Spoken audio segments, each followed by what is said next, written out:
valuable. So we're going to shift now to go back to Mount Desert Island and go to Otter Creek. We have a team presentation. Next team wants to come up of Hannah Weber, Marine Ecology Director at Schoodic Institute, Chris Pearson from College of the Atlantic, and Derlin Lunt, Town of Mount Desert. You all going to come up at once, or? No. Okay, you're going to start first and then they'll come up. Okay, so thank you. I'll get your talk up. Thank you. Before I get started, Seth, where did Seth go? How many breeding bird species? I didn't hear the answer to that one. I know how many vascular plants and I know how many ants. Well, the peninsula was 126 we found in the okay. There are 292 breeding birds in the state of Maine according to the atlas. Awesome. Thank you. Thank you. 468 total bird species have been documented. Thank you. Is that the advancing one? That one with the the one that's completely worn out. Hi, everybody. I'm Hannah Weber, Marine Ecology Director here at Schoodic Institute. This is a talk about community science, and I want to note my incredible colleagues and partners in this effort. Derlin Lunt, the town manager for Mount Desert, Phil Lichtenstein, thank you, sustainability officer for the town, Abe Miller-Rushing, who is the science coordinator for the park, Rebecca Cole-Will, of course, is the head of resource management, myself, and Chris Peterson from College of the Atlantic. We will be giving this jointly. Derlin, I'm going to stand up here for a second and babble, and then I'm going to hand it over to Derlin. He's going to tell you an excellent story. I'll take it back to babble a little bit more, and then I'll hand it back over to Chris, who will tell you another excellent story, and then I'll wrap it up. So I'll be the last person up here, maybe Catherine, because she'll be kicking me off the stage before lunch. So with that, here's our talk outline. So the talk is Perspectives on a Community Science Project, Thriving Earth Exchanges, Assessing Health of Otter Cove, and Potential Pathways to Remediate Problems. So here's our talk outline. The heck is community science? What's the Thriving Earth Exchanges approach to community science? And what can we say about the health of Otter Cove? So, you know, a few minutes ago, Seth was talking about citizen science. I'm going to take sort of a little turn from citizen science to community science. So what is community science? Raj Pandya, who is the director of the Thriving Earth Exchange, you will hear us referring to this as either TEE or TEX through this talk. Community science is something that honors community knowledge. It is open science to change. It is humble.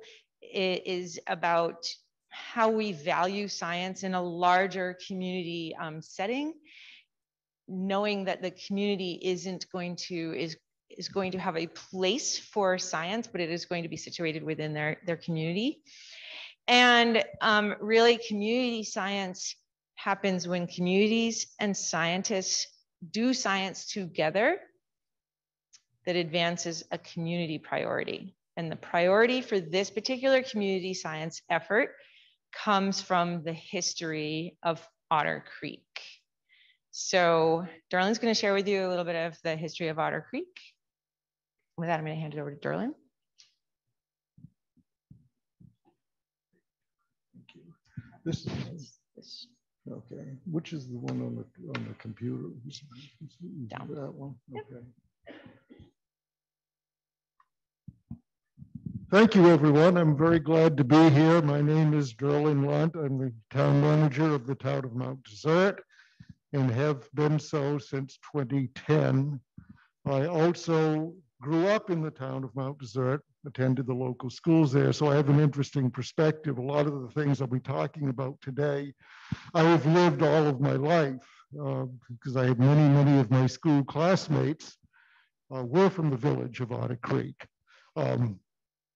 Like Seth, I had a science teacher too, and that science teacher, if she were still here, would be very surprised to see me doing a presentation at a science symposium. But she would also be relieved to know that I'm not going to delve into any of the science of it. So I'll leave those to people that actually know what they're doing. Okay. You see in the left-hand side, let's see, where's that little thing here? Oops, I want to go back. Technology is the one that's going to lose that. I just wanted to get the way of that. I wanted to show you a little bit the seal of the town of Mount Desert, because it's very important in the context of what we're going to be talking about here today. That lime green section is the town of Mount Desert. And we list all of our villages around there. We have 6 very unique and divergent villages that more or less consider themselves to be towns as opposed to villages. And so I call the town of Mount Desert a very loose confederation of villages. And sometimes they also behave more like Greek city-states than villages in the town. So the history is fascinating there. This on here, oops, go back. This is Otter Creek Harbor, the western side here. The eastern side, rather, is in the town of Bar Harbor. The western side here is within the town of Mount Desert. So what we have to look at is, how did we get to the point where we're all here today talking about the water quality of the community? So anyway, okay. Otter Creek today, if you're familiar with it and if you've gone through it, you'll notice it's more or less just a state highway going through. And you'll see a few stores, a motel, a nice restaurant when it's open, the burning tree. But many, many years ago, Otter Creek was a very thriving community with a lot of natural resource economy, including granite quarries, farming, fishing. It was not a natural harbor in the sense that it was a deep water harbor, but small scale fishing took place there. There was a lot of farming, saltwater farms around Otter Creek. And at high tide, you could actually bring a schooner in there to pick up granite and take it out. So it was a very thriving industrial farming fishing community. That is not the case today. It's more just a residential community. It's probably one of the smaller villages within the town of Mount Desert, but it has a very unique population, which is very proud. And Mount Desert is also, I like to call it, Mount Desert is the town where nobody comes from. And the reason I say that is because of that identification as villages more than a town. Okay, so I'm the town manager of Mount Desert. I live in Northeast Harbor. When I grew up, somebody asked me where I was from. I'm from Northeast Harbor. I wasn't from Mount Desert. And that's particularly true in Otter Creek. I think the folks over there are incredibly proud. Most of the families have been there for generations upon generations. And I think they have to take an oath of allegiance that if anyone asks them where they're from Otter Creek. They're not from the town of Mount Desert. So that's important to know.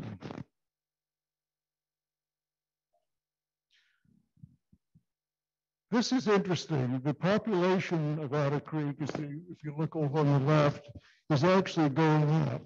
But the way that people make a living in Otter Creek has changed substantially. Up until the very early years of the 20th century, it was primarily, again, fishing, farming, working. Well, the quarry was pretty well defined. It moved over to Hall Quarry. It moved over to the other side of some sound. But there was mostly resource-based employment. That started to change during around the time of the First World War, where a lot of people then changed from being self-sufficient farmers, fishermen, etc., to working for some people, some residents in large cottages. So the employment base and the whole way of life in that village changed at that point. And that was accelerated during the Great Depression. Mount Desert and some residents of Mount Desert were pretty much recession-proof. The Great Depression, it affected a few, but most of the families that summered in Bar Harbor and over in Northeast Harbor, et cetera, were pretty much immune from the Great Depression. In fact, I only know one or two of his ancestors jumped out the window in 1929, so they were the very much of the minority there. So right now we've got a village transformation. On the left is John D. Rockefeller, who was one of the prime donors of land to Acadia National Park. On the right is a trestle bridge that stands in where the causeway is currently located. And I mentioned the causeway a bit in a moment. Now, I know John D. Rockefeller was one of the more popular figures of Acadia National Park, but in the village of Otter Creek, he's probably not held in quite as high esteem because most of the land in Otter Creek was purchased by John D. Rockefeller, donated to the park, which more or less shut the access to the harbor off from the residents. So the residents no longer had easy access to the harbor. If you've been over there today, you will see that if you know where Grover Avenue is in Otter Creek, there's a little road that goes down to a very tiny town landing. If there's no room to park, you have to, if you're taking a kayak down there in the back of the truck, you go down and then you have to back up and get out. So the access to the water is very much limited in that regards. So in Otter Creek, probably John D. Rockefeller Jr. is held in the same esteem as he was held by Theodore Roosevelt. I've heard the story, but Theodore Roosevelt called the first John D. Rockefeller the greatest criminal of the 19th century. So not a terribly popular figure there. Now we have the causeway, and you see those three little arches? Those arches are the only way that the tide flows in and out of Otter Creek Harbor. Very narrow constriction. And we believe in the village, or in the village of Otter Creek and in the town of Mount Desert, that this causeway is causing ecological problems in that harbor. And something needs to be done about that causeway. Now, hopefully we'll get more data out of the science project that Chris is going to talk about. But still, that is our firm belief that that restriction is a problem and that causeway needs to be either replaced or redesigned to allow for a greater flushing of a beautiful natural resource. And the whole idea of this causeway is kind of the way it's built. It's kind of ludicrous if you stop to think about it. How many knows why it was built this way? Anybody? Yeah, Chris does. Well, now and Phil does. Well, now we're going to learn basically about that. This causeway was built with those three very narrow arches to allow tidal it, because the whole idea was to turn that beautiful natural harbor into a swimming pool. Can you imagine today if that was proposed, how ludicrous that would sound? But that's why that thing is designed the way that it is. And the reason, and what makes it even worse, is that the wealthy summer residents in Seal Harbor were tired of having Seal Harbor Beach being overutilized by tourists and natives. So here's what we'll do. We'll build this, turn it into a swimming pool, and hopefully many of them will go over there and swim over there. So there's a whole idea of just trying to locate people, tourists and stuff, from one section of the town to the other. So it has a very checkered history, in my opinion. It's a pretty structure, but I think the damage that it's potentially done to the people in Otter Creek is tragic, and I think it's never too late to do the right thing. This shows a little bit more about the engineering of it. You can see the arches there over on the left. But the whole idea was, it never did get turned into a swimming pool, by the way. The baffles were never installed. So it was even worse. We never even got to use it as a pool. But so that is the history of the bridge and causeway. And so I've got the park officials here, and I know they're all going to help me, and Friends of Acadia and all these folks are really going to help me in my efforts to have something done about that causeway, and hopefully in the near future. That is some more. It just shows the engineering of it. Now, the other problem that we have over in Otter Creek Harbor is that up until from like 1975 or 6 until 2002, we had a sewage treatment plant. The technology of it got old. I don't think it was totally maintained properly the way it should have been. And so there's been some discharges of sewage into there, and there may be heavy metals and things as well. That's one of the things we also want to accomplish during this study is to take a look at the ecological health of that treatment plant. So we've got the two major issues that we're looking at, the causeway and the damage from the treatment plant. So the EPA gave it a very bad write-up. And finally, this is in white, the village of Otter Creek. As you can see, it's totally surrounded by Acadia National Park. It's the only one of Mount Desert's villages that would be totally surrounded by the parkway. And as I said earlier, very, very limited access to the water. So what we're hoping to do through this study is to have Acadia National Park, the town of Mount Desert, and the Bar Harbor part of Otter Creek all become natural partners to solve some of these issues. And I believe very strongly, I'm a big supporter of Acadia National Park. My uncle was a ranger here in the 1940s, so I'm certainly not anti-park. And he went down and became the superintendent down at Gettysburg. So I've got a long history of people being affiliated with the park. But you see, it's surrounded. And so I want the partnership. Right now, many people in the village of Otter Creek would consider the Acadia National Park to be a natural predator as opposed to a natural partner. And we're going to change that. And we're looking forward to it. Thank you very much. Thanks, Sterling. All right, so if you're a community and you've got a problem, like how do you get some scientists to come along and help you with this? This is not a natural sort of meeting of minds, but it's not impossible. Luckily, there is this organization called the Thriving Earth Exchange. This is said, I will either refer to it as TEE or DEX.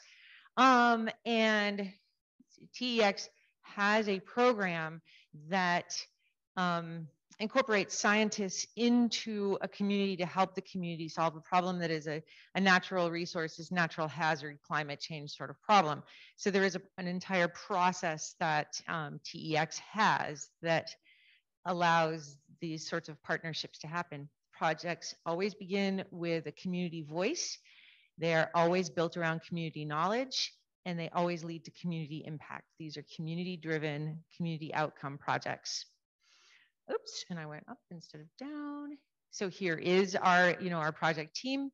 We have the community leads, Derlin and Phil, community partner, Rebecca Colwell of the National Park Service, the community science fellow who really acts as the glue that holds us all together, Abe Miller-Rushing, and then community scientist, Chris Peterson, and myself. And with that, I'm going to hand it over to Chris to be the community scientist who tells you about some of the work that could happen to help the community solve these problems. So you may think this is a microphone, but it's really a baton. So I'm a scientist, so I'm going to talk about social science process, of course. And so when we do this work, the first steps were that, as Derlin really pointed out really strongly, there have been concerns that the causeway was built in 1939. I don't know when those concerns first evolved, but when we got on the scene, they're clearly there. The first thing that then happened was what Hannah was talking about. Abe knew about these problems, and Rebecca, they talked to Mount Desert and they formed a partnership. And then they asked community scientists, myself, and then I asked Hannah to join on this project. And the sustainability committee that Phil chairs also had a lot to do with this work. Then we had meetings with individual community members. And then from those meetings, we then decided to have a group meeting with the whole community. This is the sign that the community put out outside our meeting when we were going to have our community meeting. And so, as you heard from Derlin, this is kind of the idea that this community has about this causeway. We had an exceptionally really good community meeting where we really tried to get an idea of what the questions were. Thriving Earth Exchange really has very little self-funding. It had a little bit. We used that to pay for, you guys might recognize Ron Beard in the background there. He's actually a resident of the Bar Harbor side of Otter Creek, but he's a professional facilitator, and Ron's done a great job of working with community in this. And I really appreciate Ron's work. I'm actually going to be in Bluebeck tomorrow, and Ron's going to be moderating that meeting I'm going to be at. From that work, Derlin wrote a memo out to the community. I just put the things that he highlighted. Some of them are not, some of them are not surprising to you. Is the sediment contaminated? The problem here was that when they built the sewage treatment plant, the line was supposed to go out into the subtidal. So it was supposed to go below the causeway and out. It ended up dumping in the intertidal. And so when the EPA came in 1997 to recommission it, and they saw that, they said, oh my God, you can't do this. And so at that point, the town had the choice of sending the line out or sending it over to Seal Harbor.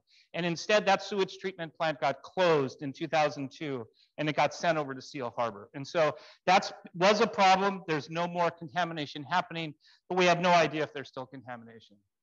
Then there's a set of questions. There's the question about, clearly the causeway has affected flow. And so what has that done to the sedimentation in that area, and how has that affected the ecology of the area? Then there's a whole set of questions around biodiversity. And then there's a final question about climate change impact on the causeway. We know a lot about sea level rise, and we know that the causeway is vulnerable to that. Whoops, sorry. So then it was our job as consulting scientists to try to take this kind of information and be kind of like, I don't know, your car's GPS, and try to inform the community about the resources that they could have and how they could potentially get it to those places. So our job actually wasn't necessarily to do the science, but to tell them what kind of resources that they could have to answer those kinds of questions. And so when we actually wrote them a letter. We didn't give them this diagram, but when we wrote a letter back to the community in July, these are the ways we opened up the questions. For the sediment contamination, we reached out to Maine DEP. They were really good about being willing to work with the town, and so we handed that off to the town, and so Angie Brewer has been really excellent there. How much sedimentation has happened? We reached out to UMO researchers, to the park, but we also, throughout this, are also reaching out to more local groups like the MDI's Historical Society in Rady Bench and the COA Mapping Ocean Stories group about how you could potentially get this information, because information doesn't just come in terms of research, it comes in terms of all the information that exists. The oral histories, the log books, the pictures, all of those things. And then the climate change impact one, we just turned that one over. That was kind of a quick handoff on us, just kind of saying, yeah, this is on you a little bit, for lack of a better term. I'm going to highlight two of these. I'm going to try to get through this relatively quickly because we want to eat lunch, I know. The first one is how much sediment is the harbor compared to the past? Well, how does a community get that kind of information? In a lot of cases for sedimentation, you might be able to go out and get cores and look at how those sediments have deposited through time. Intertidal mudflats are really dynamic habitats. They're both bio in terms of organisms turning stuff over and in terms of flow. We don't really think that's going to be a very successful way to be able to do that, even though it's probably worth doing. But there's also a lot of information. When you go back into the writings about this area, you see people talking about access. You can see pictures. So this is a schooner at getting granite that's in the upper cove of Otter Creek. And so that's one of the places where Hall Quarry. So Hall Quarry actually had two quarries here before he moved over to Hall Quarry. And so those kinds of things can actually potentially give us information. And so those are the places that we think, that's one of the reasons that we think that groups like the Mapping Ocean Stories and Historical Society could be really informative on this work. The biodiversity questions, if you look at them, you'll realize that they fall into two kinds of categories. There's ones about the space and how the space has changed. So how Otter Creek has changed. But there's also then comparison questions. So this is actually a time question. How's it changed over time? And this is a space question. These are the moments that we would really love to have somebody like Jay, I think it was Ron Davis was the person that they mentioned. We would really like to have somebody that had done something a long time ago. And so we looked for that kind of data. And Seth actually really quickly mentioned William Proctor, who did a lot of work on the island in the 30s. Proctor did do some intertidal work and some dredging. And so this is from the Frenchman Bay Atlas. And all of these sites are places where he either dredged or did intertidal surveys. He did not do Otter Creek. So the other place, the Landscape of Change project from the MBI Historical Society that spent a lot of time looking at the Champlain Society logbooks. Both Rainey Bench and Catherine Schmidt here has done some great work with those logs. We don't think that there's really good information there. And so we really don't have information pre-Causeway that's really good information that we can get at in terms of these kinds of sources. The only really, so the times where we can actually find science, again, going back to somebody like Seth that said most of the data was from the 90s. We can find some data. And so this is data that Hannah Weber repeated with her group at Schoodic Institute. This really beautiful worm, you would never see it this beautifully because it's a couple of millimeters long in the mud. This is a really common mudflat polychaete, Streplospio benedicti. What happened is in the 90s, this is actually Otter Creek. This is the inner cove. This is where the causeway is. This is the ocean. And Hannah went back to these sites that they had done, looked at the abundance of just this species. They did everything, but we're just going to talk about this species. And what she found, although this is a log curve, so there's a lot of variability going to be there, they really didn't see any change in the density of this species over those 20 years. But remember, this is all post-Causeway. We really don't have that pre-Causeway data that we'd really like to have. So how can we get that pre-Causeway data? We actually think that the most likely places for that information is from the community, and the community can synthesize the information that they've already gathered. This community is amazing. As Derlin said, they really have an identity. They pull together photographs, they pull together logs, they pull together that kind of work. And we think that with a little bit of help from organizations, they can figure out what they really do have. And they may not have a whole lot, but they might have more than they think. So I think that these organizations, and these were the two that we recommended that they look at, but there's a lot of other places they could go too. But both of these groups have expressed interest in working with the communities and realized that this project started in 2022. Unlike the other projects today, we're just kind of in our infancy figuring this out. The other thing I want to talk about then is, do we have any science about stuff, especially about how these changes have happened? It turns out that the Bar Harbor Marine Resource Committee, over the last several years, I'm actually chair of the Bar Harbor Marine Resource Committee also, has been looking at clam recruitment in several places in Bar Harbor. Over on the Western Bay and Blue Hill Peninsula at Clark's Cove and another place we called Windaway. Two up in the Narrows around Thomas Island and around Hadley Point. And we've actually just happened to set up a site in Otter Creek. And so above the causeway, we have a site in Otter Creek. These are 3 years of data on how many little clams are around in the fall in the mud. This data was done by was really condensed by Emma Ober and Eliza Light, both for their senior projects at COA.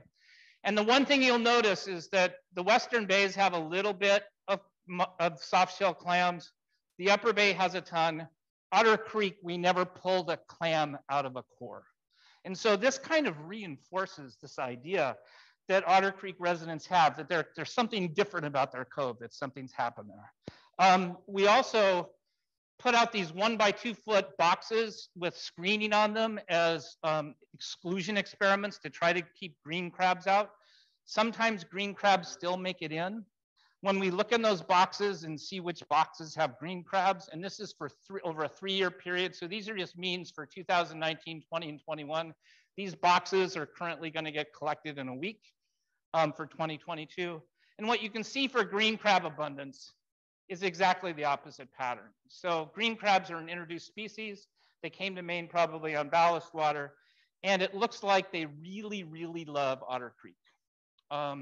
And so this is potentially really problematic for clams there, which is one of the things the community is concerned about. As a follow-up, one of the things we did this year, because we'd already started this project, this is now looking north, and so this is just below the causeway. We've actually added some experimental plots now on either side of the causeway, so we can start getting an idea if there's something going on there. And the other thing we're doing is towns have their own clam committees, and they don't necessarily talk to each other. And so we're trying to bridge that east-west gap by talking to the MDI Clam Committee. Just a last slide here before I hand it off to Hannah. This is just that same species again. What Hannah has also been doing is comparing different sites to each other. These are the data I showed you before, showing that that worm hadn't really changed. The comparative site, so this is Thompson Island, it actually shows the opposite pattern that you'd be predicting if Otter Creek was being degraded and had fewer of these worms. Historically, Thompson Island actually had more of these worms, and now they're down to the Otter Creek level. So this doesn't really support that idea. But now I'm going to turn it back over to Hannah so she can bring it on home and we can have some lunch. So here you go. Thanks, Chris.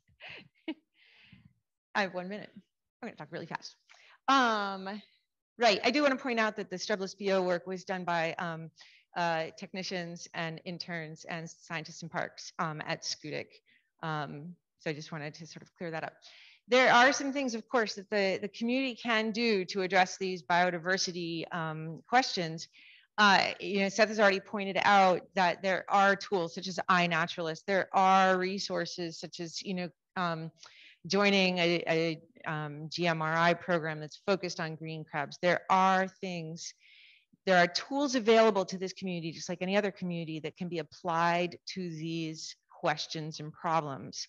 It's just a question of honing in on where to put the effort that needs to be done to answer the questions that the community has. And also recognizing that these local changes in Otter Creek's inner cove are playing out against the same backdrop. We're all dealing with these global and regional changes, whether it's changes in sea surface temperature, ocean acidification, ocean phenology, loss of fisheries, increase of invasives, loss of mussels, and then of course the causeway, the wastewater treatment plant, changing demographics and occupations, all happening, in one place at the same time. We had that quote earlier about going out and getting mussels for bait. Now everything is dead. There are no clams or mussels from our community meeting. And we see that certainly in this Petratus and Dudgeon report from 2020, that there's this precipitous loss in mussels all over the Gulf of Maine. This was from Swans Island, but it's all over the Gulf of Maine. And this is the context in which the community of Otter Creek has to think about how to make change. The community has to accept that there are these global and regional changes, and that affecting change will occur at the local level. The community can't bring back a mussel population to anything above what the global and the regional circumstances will allow. But they can do a lot in that particular space. What happens next with this process, as Chris mentioned, we're right at the very beginning.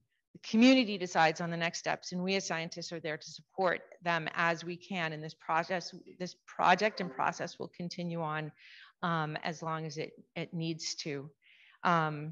It's been really interesting to be a scientist on this project. It's definitely sort of a new space for both Chris and me, which has been pretty awesome.